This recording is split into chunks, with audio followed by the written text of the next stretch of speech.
Ndasuhuza buri muntu wese umuricyanye kuri channel yitwa Kanyaryenge TV, namusaba gukora subscribe, like, comment and share. Uyu munsi tugiye kuvugira hamwe cyangwa tukaba tugiye kuvuga amakuru ari kuvugwa impanuka yaraye ibaye kuri kino cyumweru ku itariki 21 Nyakanga. Imodoka yari itwaye abagenzi 26 yakoze impanuka. Imodoka yari itwaye abagenzi 26 iturutse mu karere ka Rubavu yerekeza mu mujyi wa Kigali.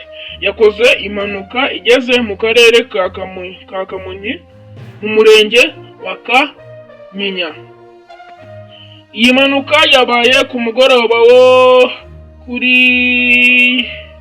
iki cyumweru tariki 21 Nyakanga 2024. Umuvugizi wa polisi ishami ryo mu muhanda Emmanuel Kayiga yatangaje ko impanuka yabaye ku mugoroba wo ku itariki 21 Nyakanga 2024 itewe n'umushoferi utaringanije umuvuduko neza.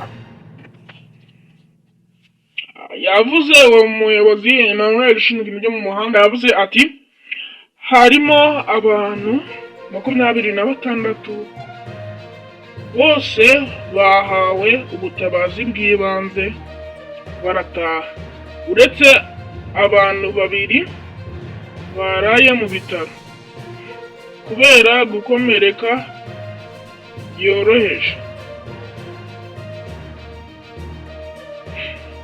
Yavuze ko umushoferi yananiwe gukata ikorosi hanyuma ahita agonga umukingo n'ipoto, imodoka igusha urubavu ijya mu muhanda.